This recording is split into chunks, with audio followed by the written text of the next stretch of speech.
हा भाऊ. चोपडे साहेब नमस्कार. नमस्कार. अशोक जसवानी बोलतो, पत्रकार. हा हा.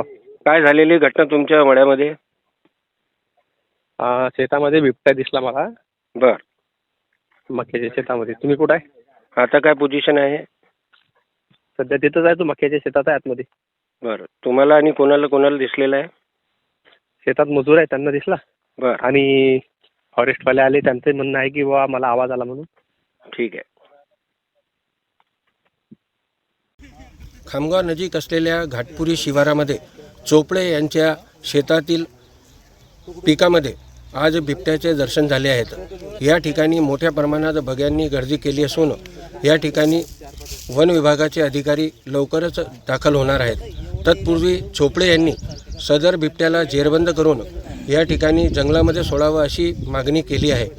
2-3 वेळा या ठिकाणी बिबटचे दर्शन झाल्यामुळे परिसरात दहशतीचे वातावरण आहे. सायन दैनिक खबरे शामतकसाठी अशोक जसवानी, घाटपुरी, खामगाव.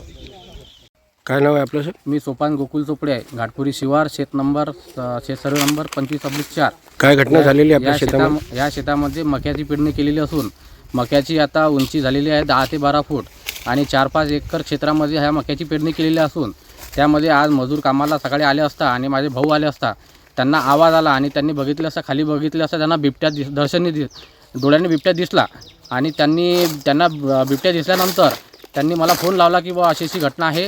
त्यानंतर आम्ही वन विभागाला सूचित केले आणि वन विभागाकडून इथे 2 माणसं आलेली आहेत.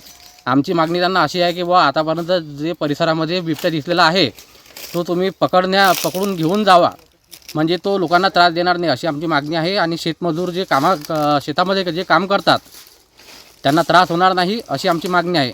आमची मागणी एवढी पक्की आहे की त्याला पकडूनच घेऊन नेण्यात यावे. आतापर्यंत 2-3 ठिकाणी फक्त बिबट्या पुढे काढून देण्यात आला आहे, तर त्याच्यावर अशी त्यांनी कारवाई करून त्याला पकडूनच घेण्याची आमची विनंती आहे. याच्या पहिले 2-3 वेळा दिसलेला आहे. याच्या पहिले परिसरामध्ये बाजूच्या शेतामध्ये सुद्धा लावकर यांचे शेत आहे, त्यांना सुद्धा त्याचे पावलं दिसले आणि माती उकरलेली दिसली, पावलं दिसले स्पष्ट. इथं पावले दिसलेले आहेत का? हो, आपल्या शेतामध्ये सुद्धा पावलं दिसत आहेत. ठीक. मी वनरक्षक निलेश धारपवार. काय नेमकं आता या चोपड्याच्या बळामध्ये आपण आलेलं आहे, नेमकं काय दिसलं आपल्याला? मला चोपडे भाऊचा फोन आला होता की आमच्या मकामध्ये अशी अशी परिस्थिती आहे म्हणून बिबटचा आवाज वगैरे येत आहे. इथे मजूर होते, त्यांनी पण पाहिलेला आहे आणि मी इथं स्पॉटवर आल्यावर सुद्धा मला इथं आवाज येऊन राहिलेला आहे आणि त्याचे पगमार्क आहेत.